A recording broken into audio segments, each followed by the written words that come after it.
In the name of God, most gracious, most merciful. Is it too much of a wonder for the people that we inspired a man like them? You shall warn the people and give good news to those who believe that they have attained a position of prominence at their Lord. The disbelievers said, "This is a clever magician." Your only Lord is God, one who created the heavens and the earth in 6 days, then assumed all authority. He controls all matters. There is no intercessor except in accordance with his will. Such is God your Lord. You shall worship him. Would you not take heed? To him is your ultimate return, all of you. This is God's truthful promise. He initiates the creation, then repeats it, in order to reward those who believe and let the righteous wrath equitably. As for those who disbelieve, they incur hellish drinks and a painful retribution for their disbelieving. So, this is about the biology. Initiates the creation and then repeats it. And this is a sustainable process, is always going. He is the one who rendered the sun radiant and the moon a light, and he designed its paces that you may learn to count the years and to calculate. God didn't create all this except for a specific purpose. He explains revelations for people who know. Surely in the alternation of night and day and what God created in the heavens and the earth, there are proofs for people who are righteous. Those who are not expecting to meet us, and are preoccupied with this worldly life and are content with it, and refuse to heed our proofs. These have incurred hell as their ultimate abode, as a consequence of their own works. As for those who believe and lead a righteous life, their Lord guides them by virtue of their belief.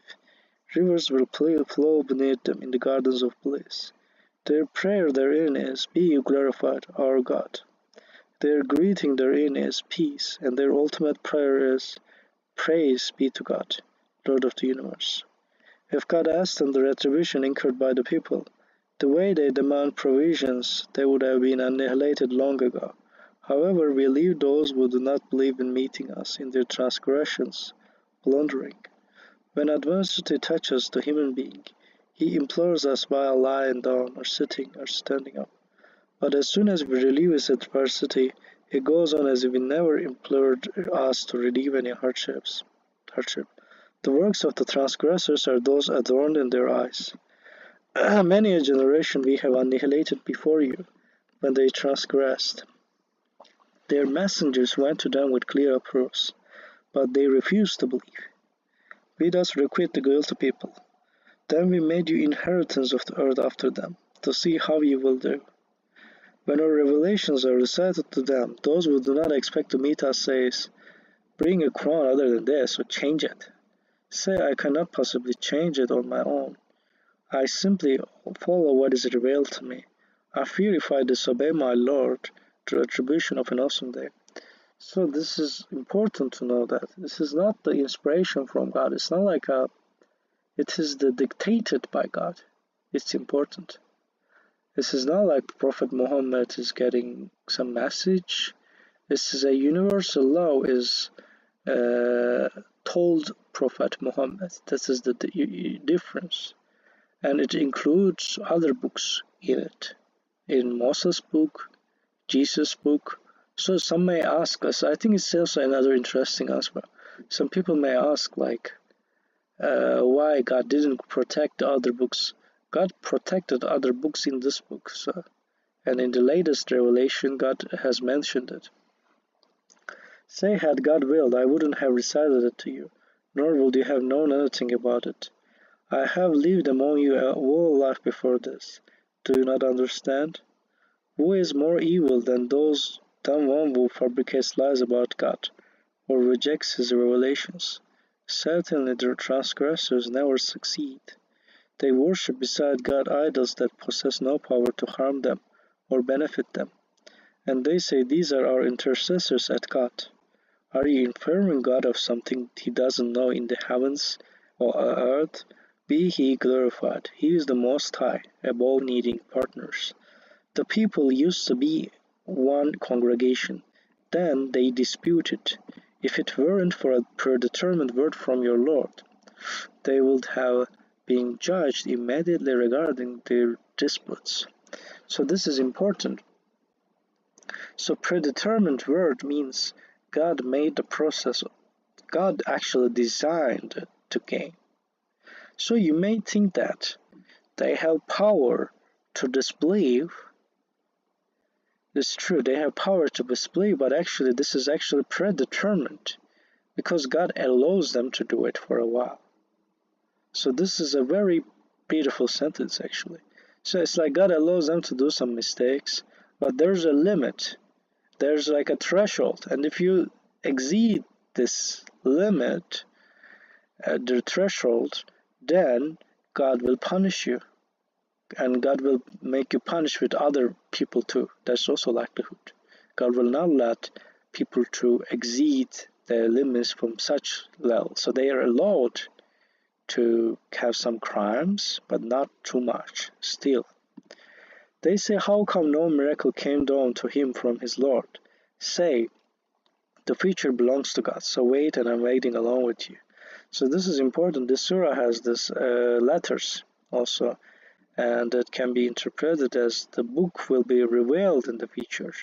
And maybe with the chatbots and new analysis methods, we can decipher the book. We can understand more information from the book. And we can ask chatbots to analyze the sentences in the Quran, even improve the writing of the book. And we can have recommendations of translations. I mean, to improve the book, improve the translations, not like original one. When we bestow mercy upon the people after adversity had afflicted them, they made a scheme against our revelations. Say, God's scheming is far more effective, for our messengers are recording everything you scheme. He is the one who moves you across the land and sea. You get onto the ships and they sail smoothly in nice breeze. Then while rejoicing therein, violent wind blows and the waves surround them from every side. This is when they implore God, sincerely devoting their prayers to Him alone. If you only save us this time, we will be eternally appreciative. But as soon as He saves them, they transgress on earth and oppose the truth. O people, your transgression is only to the detriment of your own souls. You remain preoccupied with this worldly life, then to us is your ultimate return. Then we inform you of everything you had done. The analogy of this world life is like this. They send down water from the sky to produce with it all kinds of plants from the earth, and to provide food for the people and the animals. Then just as the earth is perfectly adorned, and its people think that they are in control thereof, our judgment comes by night or day, leaving it completely barren, as if nothing existed the previous day. We thus explain the relations for people who reflect. God invites to the abode of peace and guides whomever He wills in a straight path. For the righteous the reward will be multiplied manifold. Their faces will never experience any deprivation or shame. These are the dwellers of paradise. They abide therein forever. As for those who earn sins, their requital is equivalent to their sin. Humiliation is their lot, and no one beside God can protect them. Their faces will seem overwhelmed by masses of dark night. They will be the dwellers of hell. They abide therein forever. On the day when we summon them all, we will say to those who worshipped idols, we have summoned you together with your idols. We will have them confront each other, and their idols will say to them, we had no idea that you idolized us. God suffices as a witness between us and you that we were completely unaware of your worshipping us. That is when each soul will examine everything it had done. They will be returned to God, their rightful Lord and Master, and the idols they had fabricated will disown them. Say, who provides for you from the heaven and the earth? Who controls all the hearing and the eyesight? Who produces the living from the dead, and the dead from the living? Who is in control of all things? They will say, God. Say, why then you observe the commandments? Such is God, your rightful Lord. What is there after the truth, except falsehood? How could you disregard all this? This is what your Lord's decision does to those who choose to be wicked. They cannot believe.